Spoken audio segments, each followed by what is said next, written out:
In the name of God, in whom we live and move and have our being. Amen. Please be seated. So welcome to Welcome Sunday. When I chose the readings for today, I initially thought that I might choose readings that focus on the theme of the day. Our welcome to you. Our welcome to those of you who are our guests here this morning at St. Mary's by the Sea. Because whether you were invited, or coerced, or bribed, or cajoled, or dragged, however you got here, we're really glad that you're here with us this morning. Welcome. Welcome. So I thought I would choose readings and preach about readings that emphasize our welcome to you today.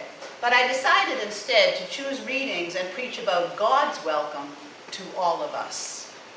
Because that's really what it's all about. We welcome you and all people because God welcomes us and all people. And this morning we're welcoming you with the love and welcome of God to church. And what is that all about? I mean, why come to church anyway? Why do we come to church? Why do I come to church? Well, the obvious answer for me personally is, I work here. I do.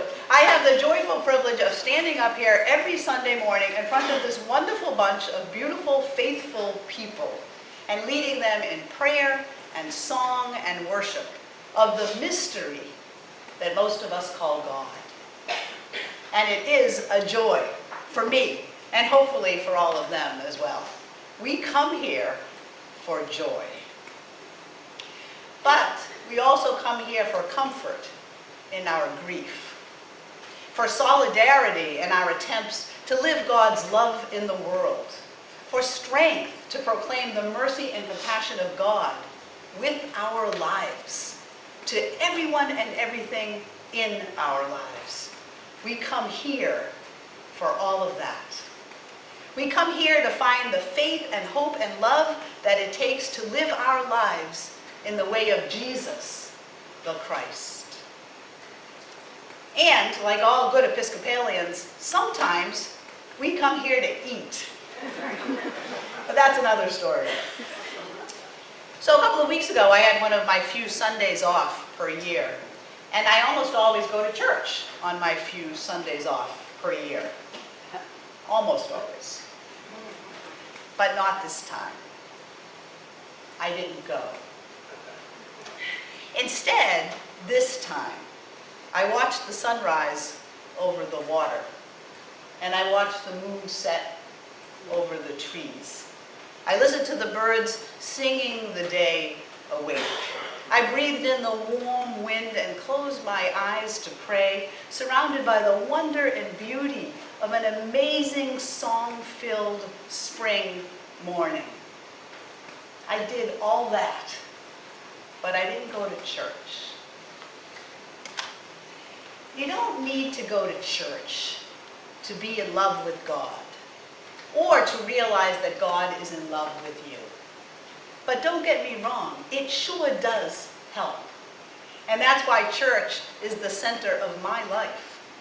It's the center of my life from which I come to know and live the love and compassion of God for myself and for everyone and everything in creation.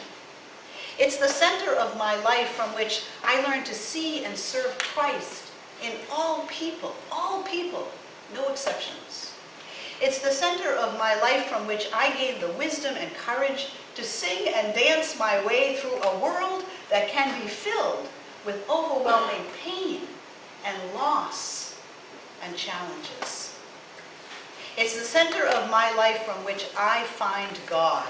Because I know that if I can find God here, I can find God everywhere. If I can know God here, I can know God everywhere. If I can love God here, I can love God everywhere. You've got to start somewhere to get anywhere. And really, it's that simple. That's the way it works. That's the way our life in God works. We find God in the particular so that we can find God in the universal.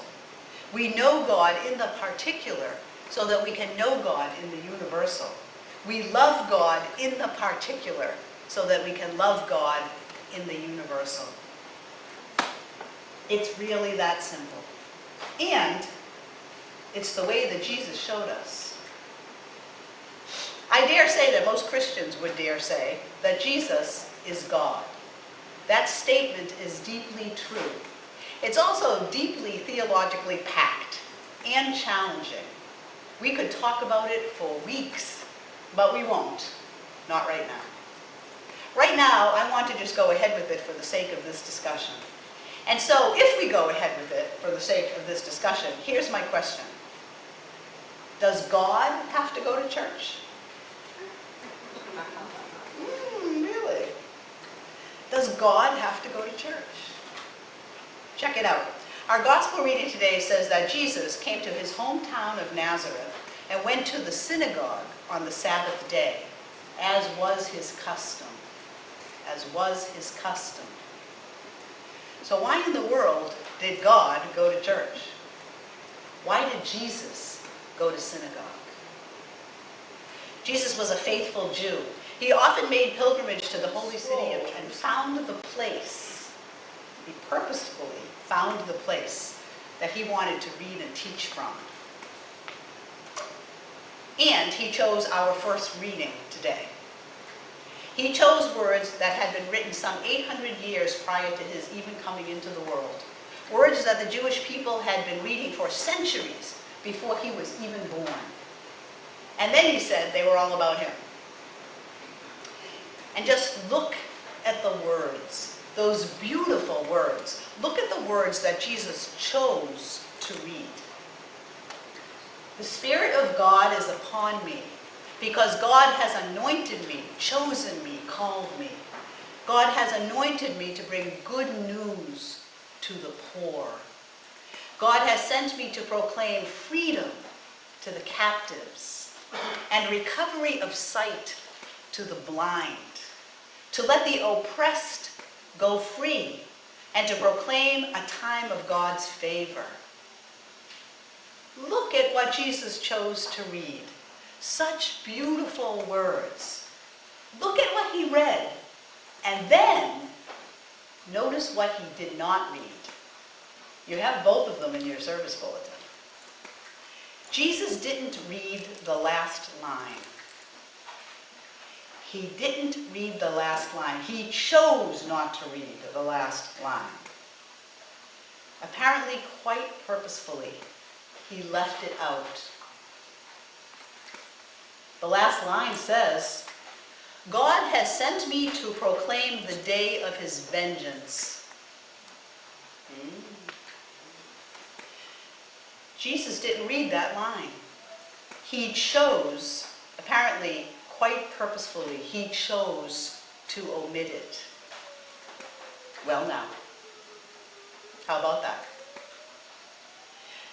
Jesus chose to talk about being called by God to bring the rest of us good news, freedom, insight, wisdom, compassion, mercy, and justice, but not a peep about God's vengeance, not a peep about God's retaliation, not a peep about God's punishment, not a peep about God's wrath or anger, not a peep.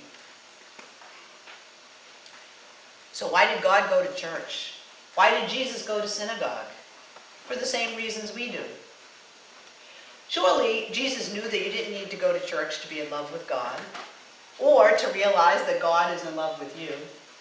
But he apparently must have thought that it sure does help. And that's why church was the center of his life. It was the center of Jesus' life. It was the center of his life from which he came to know and live the love and compassion of God for himself and for everyone and everything in all creation. It was the center of his life from which he learned to see and serve God in all people, with no exclusions or exceptions. It was the center of his life from which he gained the wisdom and courage to sing and dance his way through a world that can be filled with overwhelming pain and loss and challenges. It was the center of his life from which he found God, because he knew that if he could find God there, he could find God everywhere. He knew that if he could know God there, he could know God everywhere. He knew that if he could love God there, he could love God everywhere. And really, really, it's that simple. That's the way it works. That's the way God works. You've got to start somewhere in order to get anywhere. Jesus knew that. And he came to show the rest of us how it's done. Jesus went to synagogue. God went to church. And here we are this Sunday morning at St. Mary's by the Sea, doing the exact same thing. Just like Jesus. And I guess that's really what it's all about anyway. Being just like Jesus, the Christ. It's about having enough faith and hope and love to live the love and mercy and compassion of God for the whole world. For the whole world. Here, there, and everywhere. Everywhere. Amen.